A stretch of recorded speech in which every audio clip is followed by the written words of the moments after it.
Oke teman-teman, setelah sebelumnya kita bersama-sama membahas tentang pendahuluan dari atau pengantar dari pengembangan produk kefarmasian, sekarang kita akan fokus membahas tentang quality by design. Nah, ini merupakan hal yang harus kita perhatikan, yang harus dilakukan di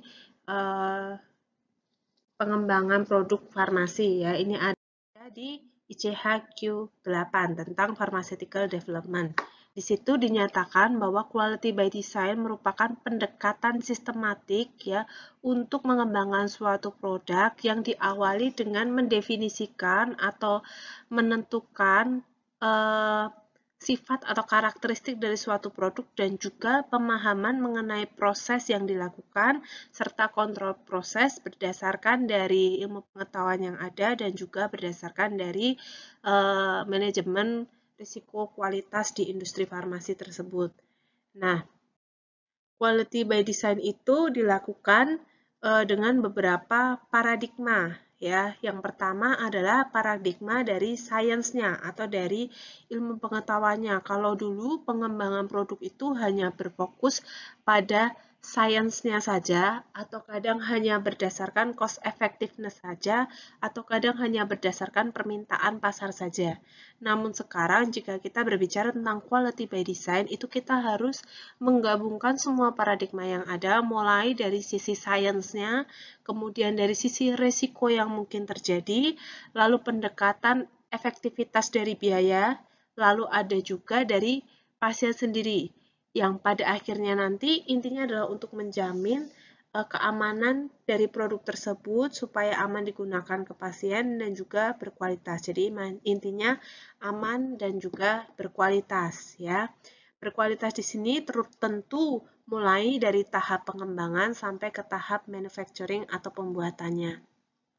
Nah, selanjutnya quality by design itu ada beberapa tahap yang harus dilakukan. Yang pertama, kita perlu memahami dulu ya, menentukan kualitas komponen yang kita gunakan.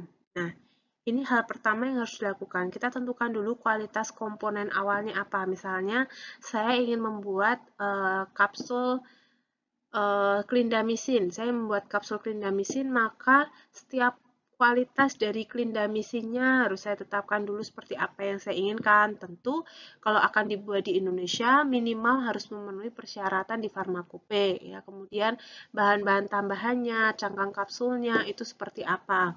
Lalu yang kedua, kita perlu menentukan proses pembuatan yang tepat itu seperti apa, lalu menentukan kualitas produk akhir dan juga mengidentifikasi titik kritis dari pembuatan produknya.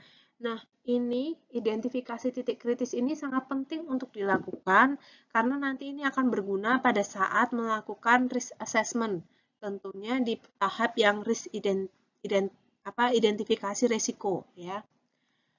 Nah, dan yang tidak kalah penting adalah melakukan kontrol terhadap strategi pengembangan produk tersebut. Ada pula desain lanjutan yang harus dilakukan yang memuat identifikasi dan penentuan dari hubungan fungsional antara material dan juga proses. Ini lebih ke optimasi ya. Kemudian, nah di sini overview atau ringkasan dari quality by design itu seperti apa sih? Nah, kita awalnya punya target ya. Kita memiliki target. Target di sini adalah kualitas produk yang diharapkan. Maka di awal kita tentu akan mendefinisikan dulu, menentukan dulu kualitas produknya yang seperti apa. Lalu baru kita desain formulanya. Jadi bukan mendesain formulanya dulu, baru menentukan kualitas akhirnya. Ya, jadi dibalik. Lalu kita mengidentifikasi ya bagaimana atau apa saja material atribut-atribut dari material ataupun parameter-parameter dari proses yang dia beresiko atau berpotensi menimbulkan suatu masalah atau berpengaruh terhadap spesifikasi produk ya sehingga kita bisa melakukan kontrol terhadap material dan juga proses yang dilakukan. Nah, ini tadi tahapan dari quality by design ya. Yang pertama menentukan dulu critical quality attribute-nya, kemudian menentukan risk assessment, melakukan risk assessment, lalu melakukan desain space, melakukan kontrol strategi, dan juga melakukan manajemen terhadap siklus hidup produk, dan juga improvement yang berkala. Kemudian, tahap yang pertama, kita perlu menentukan dulu kualitas produk akhir yang kita harapkan seperti apa. Di sini meliputi parameter fisika seperti organoleptis dan juga parameter sifat fisik lainnya, tergantung dari obatnya apa. Kemudian sifat kimianya, ya kualitas dari sisi kimia, terutama kemurnian dan juga kandungan zat aktif. Kalau kemurnian tentu lebih di bahan baku, ya. Kemudian mikrobiologinya seperti apa, terutama kalau untuk produk steril ya, sterilitasnya, kemudian apakah ada mikroba patogennya atau tidak, dan yang tidak kalah penting adalah dari sisi klinisnya, efektivitas dan juga keamanannya ya.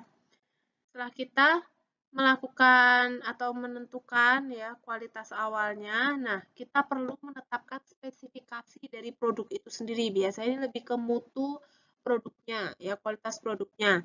Nah, penetapan spesifikasi ini dilakukan ya menggunakan persyaratan resmi mutu obat, bisa di Farmakope. Kalau misalnya kita menggunakan Farmakope Indonesia, akan membuat produk yang mutu produk yang mana monografi sediaan resminya tertera di Farmakope, maka target mutu atau spesifikasi minimalnya adalah yang tertera di Farmakope.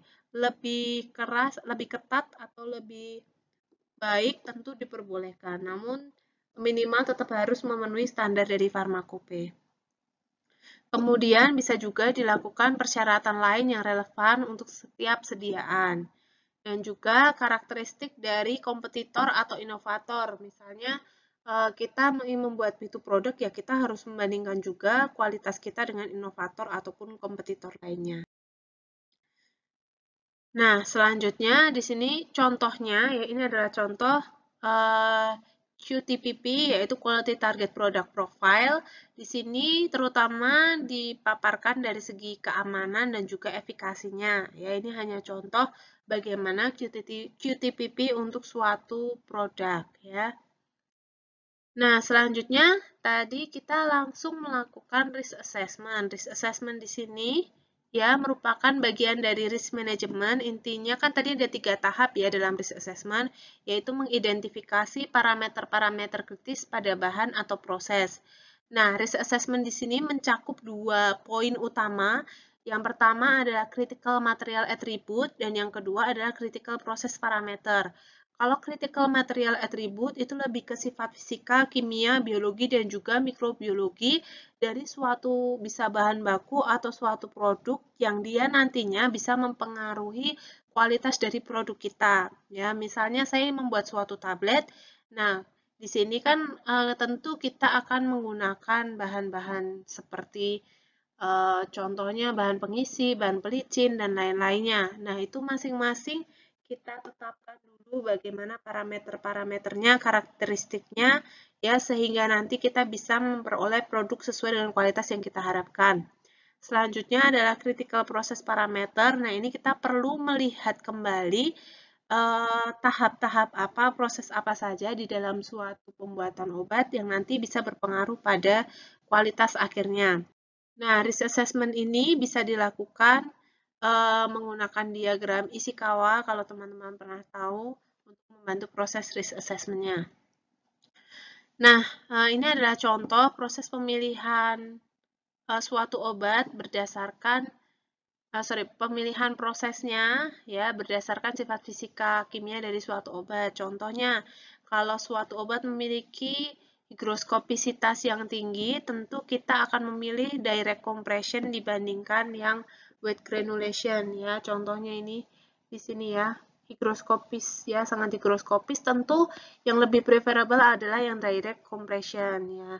Sedangkan kalau kita punya bahan-bahan yang dia memiliki melting point yang cukup rendah, maka yang lebih diinginkan atau yang dipilih adalah yang direct compression dibandingkan yang wet granulation.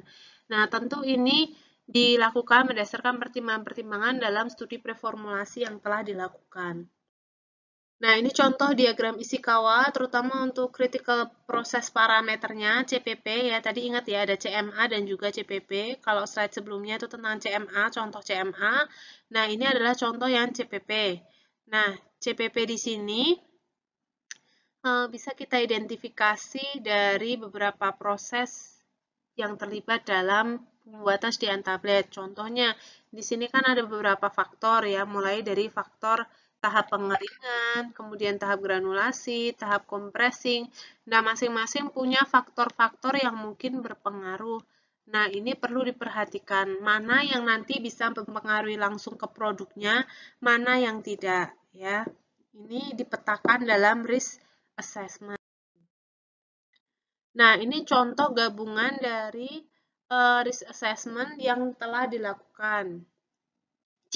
CQA tadi, ingat ya, CQA adalah Critical Quality Attribute ya, yang memuat CPP dan juga CMA tadi ya.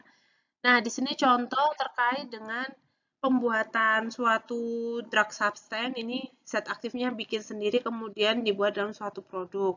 Di sini ada 3 kategori, warna hijau, kuning, dan merah, di mana hijau itu menunjukkan bahwa parameter tersebut, ya atribut tersebut tidak berpengaruh terhadap apa ya, tahap tersebut tidak berpengaruh terhadap atribut yang diharapkan ya. Kemudian kalau kuning dia secara teoritis diketahui berimpact atau berdampak pada kualitas produk ya, sehingga perlu dilakukan kontrol dan juga mitigasi terhadap risiko tersebut. Sedangkan jika dia merah, maka diketahui dengan pasti bahwa dia memiliki dampak terhadap kualitas dan diperlukan studi lebih lanjut untuk menjamin produk ketika dia nanti dibuat tidak akan gagal gitu ya. Artinya kualitasnya tetap sesuai. Nah, di sini contoh untuk beberapa tahap, nih misalnya proses parameternya ada tahap lubrikasi. Nah, tahap lubrikasi ini dia diketahui tidak berpengaruh terhadap asainya, tidak berpengaruh terhadap degradasi.